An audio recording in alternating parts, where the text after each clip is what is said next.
Green Acres is the place to be. Always the life for me.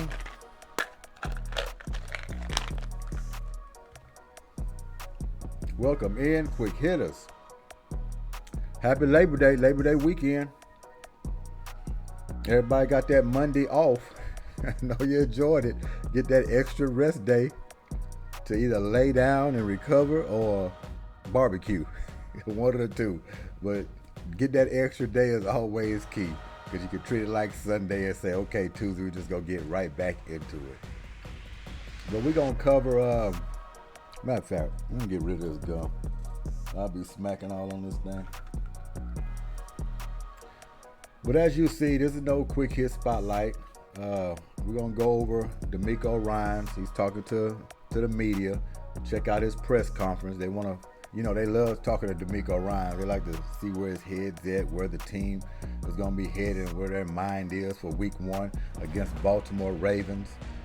So we're going to get into that and see what he has to say. I don't think it'll be that long. Look like it's about, 12:44 on the clock. We might listen to all of it. We might not listen to all of it. But yeah, happy Labor Day. And this DeMeco Ryans press conference letting us know what's headed for week 1. Baltimore Ravens. Let's go ahead and take care of it.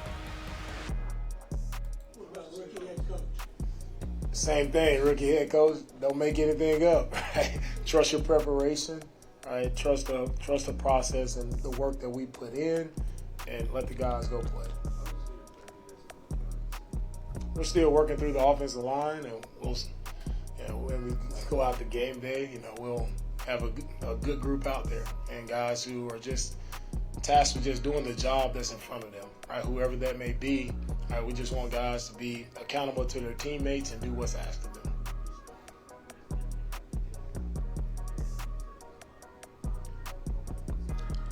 Injuries happen all the time in football, so you always have to be ready to adjust. It's never how you want it. It's never the same. You could tell DeMeco Ryans, he's relaxed at this point. This man had 2 billion press conferences. He's just tired of talking about football. He just want to go out there and play for week 1.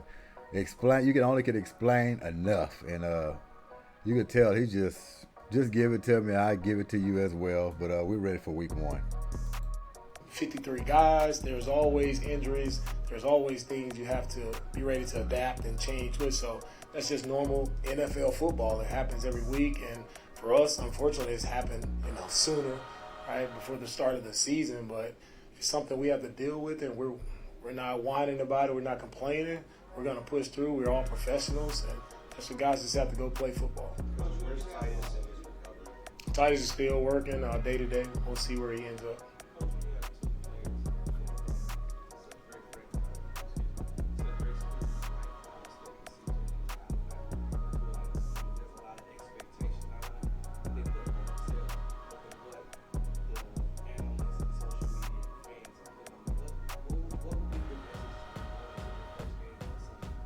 My message to all of our young guys is, don't listen to the critics. Don't read all the comments and all the stories. It doesn't matter.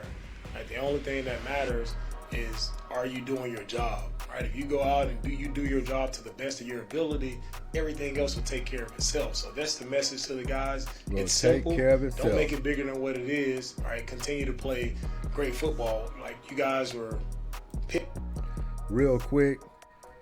Going into this season, we already know this is not going to be the Houston Texans of old. At least we're praying and we're hoping.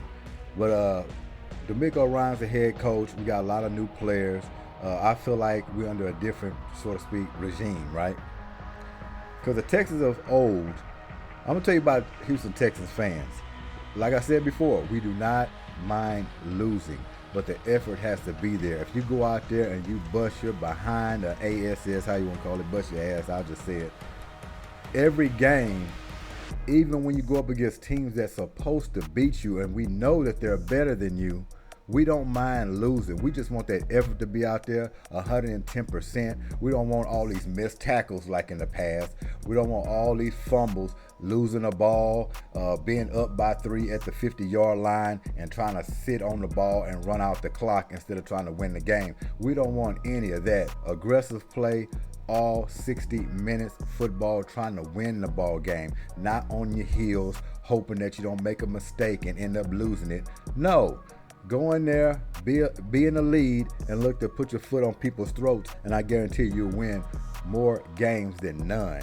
So, like I said, I just think the culture is changing, and I don't think we're going to see that kind of football play this year from this team, especially with a head coach like DeMeco Ryans holding everybody accountable and being disciplined. I see they worked on a lot of habits and training camp, so I don't want to see none of this stuff. And I don't think he's the type of coach that wants to sit on the football when they have a lead and be like, oh, we just don't want to lose it. Let's try to run out the clock. We're up by 3. We're at the 50-yard line. Let's just try to run out the clock and punt them the football and see what happens.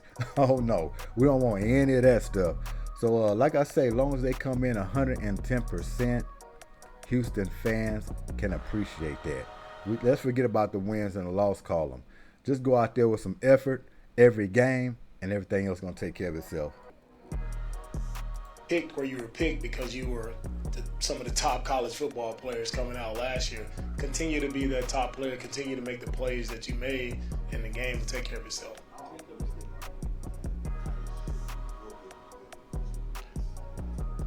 Yeah, we'll see. It's day to day, so we'll see.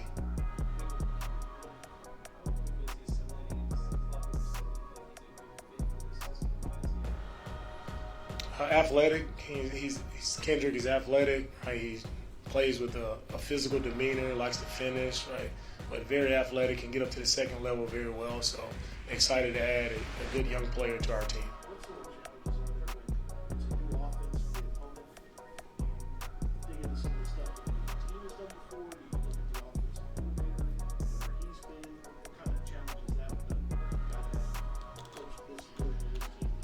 It's a challenge because you don't know what you're going to get.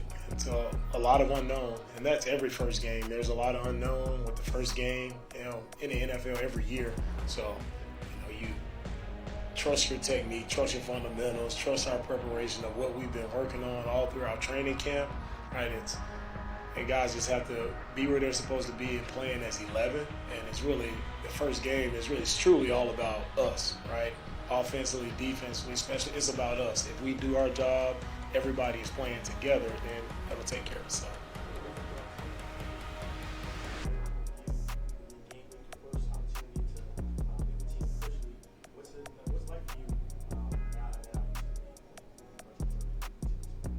Yeah, nothing's changed for me. Every preseason game, I've been there, done it before, right? And I'm not making it, just like I tell the rookies, I'm not making it a bigger deal than it is, right?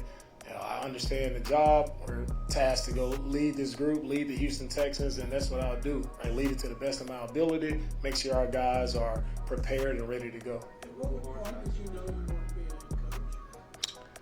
I always, my grandmother told me before she passed, like, you're gonna be a head coach one day, and I remember that day and talking to her, and it always kind of stuck with me that she told me that. I never knew when and where, how it would happen, but that did put the head coaching gig on my radar when she told me that, and it's come true. So I'm just thankful to be in this position, and again, I always go back to the reason why I coach is just to help these young men be successful in their football careers and also off the field.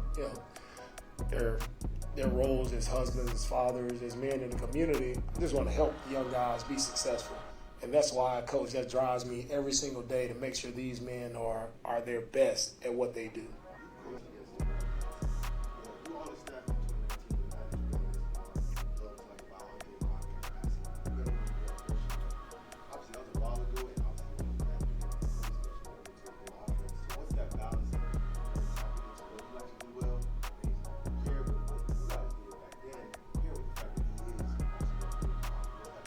Yeah, it's a lot that you can get into when you talk about preparing for this team. How far do you want to go back to what the Ravens did? You have a new offensive coordinator. It's a lot, right? You can go down any path you would like, right? But for me, we know Lamar is an athletic quarterback. You know he can get loose, cause his defense a lot of problems because of his athleticism. but he also can throw the ball. And from the looks of it, they've added a lot of explosive weapons on the offensive side at the receiver position to throw the ball more. So we would think that they're going to throw the ball, but knowing the Ravens and their style, right? They want to run the ball. They want to be a physical football team. So I think it'll be a healthy mix of both. It will be a healthy mix of both. No doubt about that. But just Lamar alone, without a running back or a true running back or somebody who can't rush for 100 yards, still got to keep your eye on him. He can rush for 100 yards.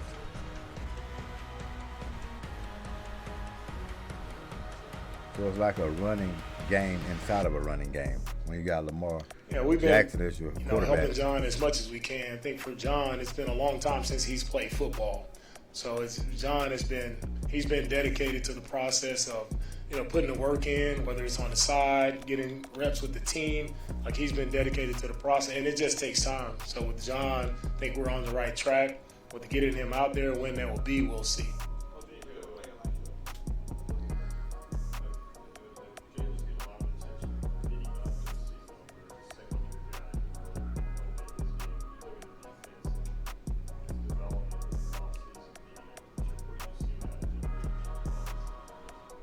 And Jalen, he is the epitome of a leader. Right? You talk about a guy who brings it every single day. Right? The way he works every day, he's making plays every day. It's no surprise that Jalen is a leader on this team. It's no surprise that he's getting the attention he deserves because he's a dynamic player. And I'm excited to see the season ahead of Jalen just because of all the work that he's put in. You can tell when a player is going to have a good year. When they have a training camp like Jalen has had, right, he's going to have a really good year.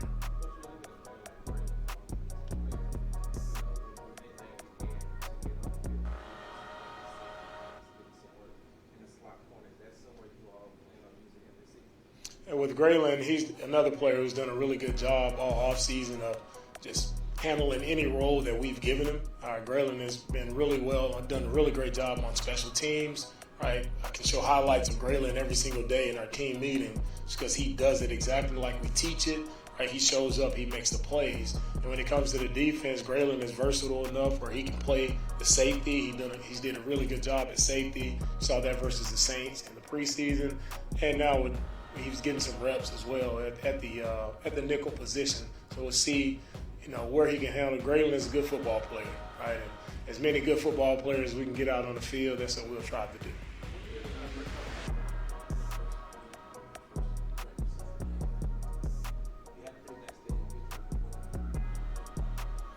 My first regular season game was versus the Philadelphia Eagles. I remember making a few tackles. But I remember just the excitement of opening, the opening weekend, opening day. It was exciting, right? The excitement of it all, right? I never forget that moment, and how fired up the fans are, how fired up the players are. And I think for me, as I gave the advice to the young rookies, that was the same for me. It's like, yeah, you're gonna make mistakes. Things are not gonna go your way, but if you just trust the process, trust the work that you put in, you just fly around, be where you're supposed to be, and continue to have fun playing the game. That's one thing I remember. I made sure I had a lot of fun playing the game, and that turned into making a lot of plays as well. Coach, earlier this preseason, you said that you were involved in lots of plays, but we'll see how it goes after kind of thinking back how everything went this preseason. You still plan on doing that because you remember? Yeah, that hasn't changed.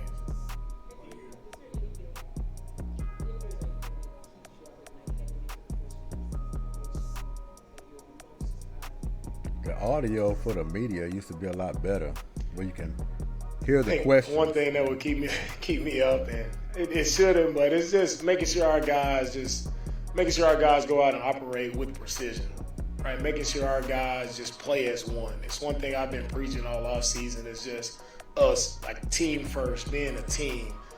Nothing to do with the individual. Don't worry about individual accolades, but we're going to be successful, right, when everybody plays together as one single unit. So for us, I just want to see us go out and play complementary football, all three phases in sync, being where we're supposed to be, being accountable, being trustworthy to each other, right? And playing with that enthusiasm and fire that I truly believe in that ignites the team.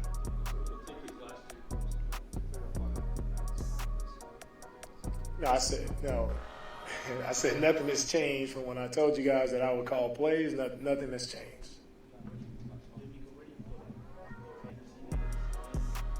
DeMeco like, y'all too dozy. Y'all try to find out everything. Not gonna give it all to you.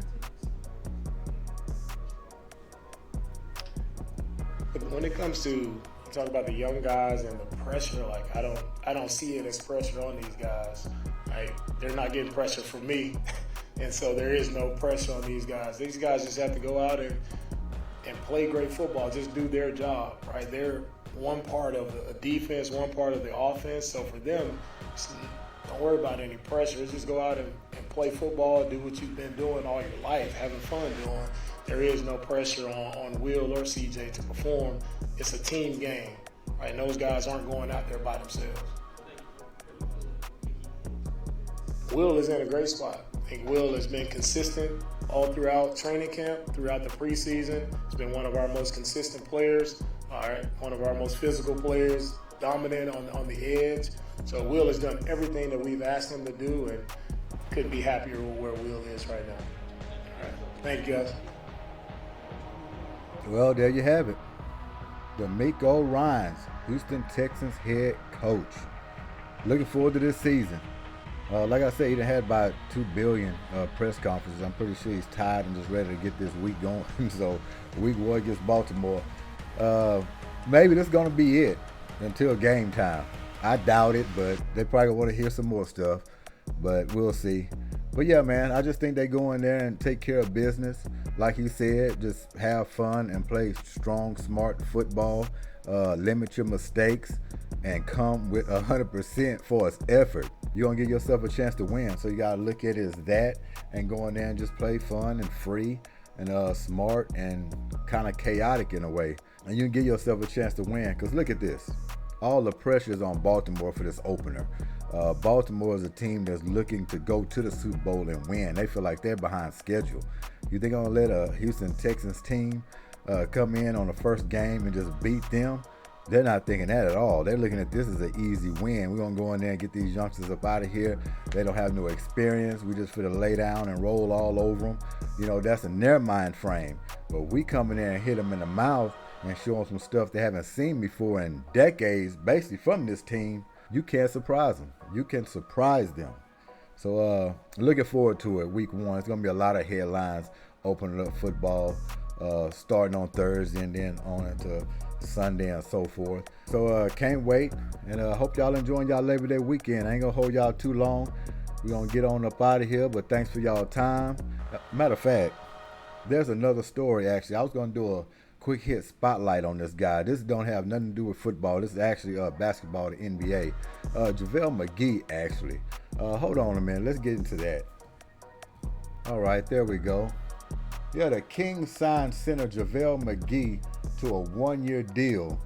This happened over the weekend, I believe on Saturday.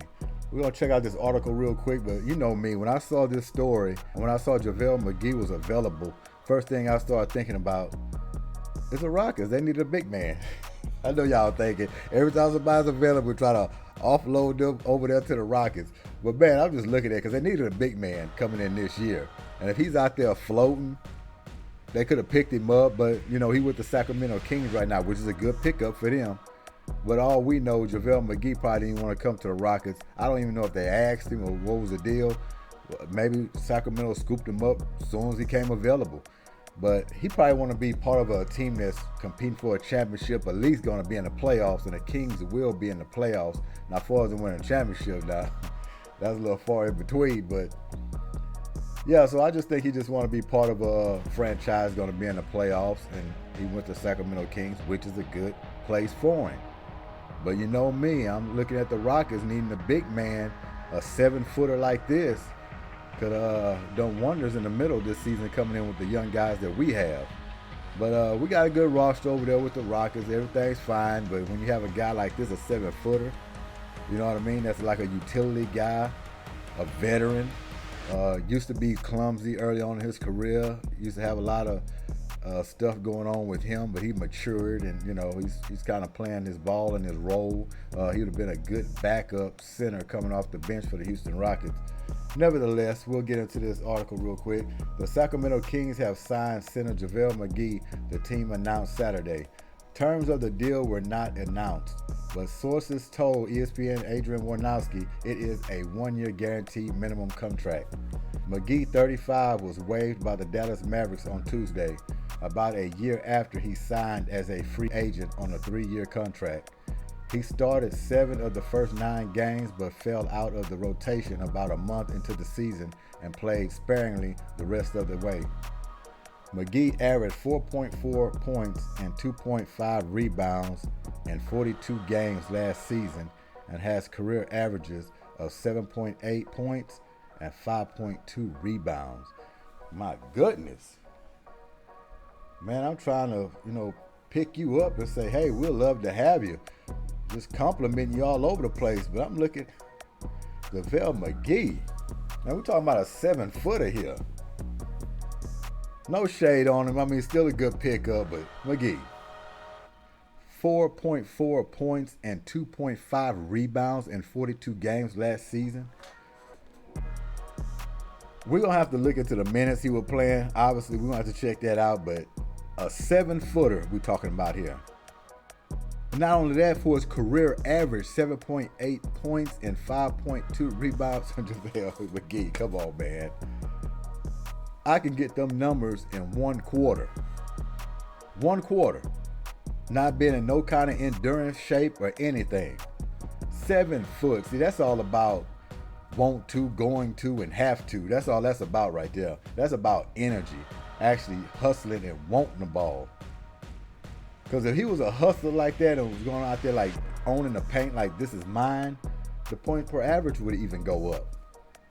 This guy should not be averaging 5-6 rebounds. I don't care what's going on out there. And this is a 15-year veteran. McGee is a 3-time NBA champion, winning twice with the Golden State as a backup before starting 68 regular season games for the Los Angeles Lakers in 2019-2020.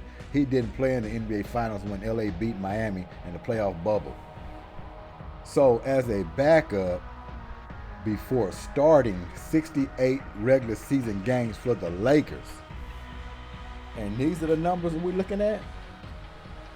JaVale. Yeah, I'm not gonna harp on that too much, but man, when you just look at that and you look at a guy that's been in the league for 15 years and his stature and his height, and starting 68 regular season games, and this what you... Now, I know you're not the focal point, because I know what you're going to be thinking. People are going to be like, well, they don't call no plays for him. This is about hustle. You don't have to have no plays called for you. If you out there being energetic and active and have some want to, going to, and have to in your body, you're going to beat this every time, these numbers. I don't want to hear it. This is just going through the emotions, floating around, seeing a ball go up, a guy box you out, and you be like, you got me. I'm going to run back to the other end. I'm not even going to try to fight for this. This is just running and just falling into stuff. That's what this is. That's when you get numbers like this when you're 7 foot. But JaVale McGee, I mean, hey, I still would have took it with the Rockets. Yeah, these numbers here is blowing my mind right now. Pause. But anyway, you gotta do better than that. That's ridiculous. But yeah, like I said, I'm not gonna hold y'all too long, but I just thought this story had hit. Saturday is when I learned about it. Kings picked him up. Big pickup for them. He's not gonna be looking to do too much. Obviously, I don't know if he could, if he wanted to, with numbers like this for his career. But hey, he's a veteran in the locker room. He can coach up the young guys. And if they need a rebound or two, he can get that. All right. But thanks for y'all time. Enjoy y'all Labor Day. This is Goodymo Sports Quick Hits. And we out of here. Peace out.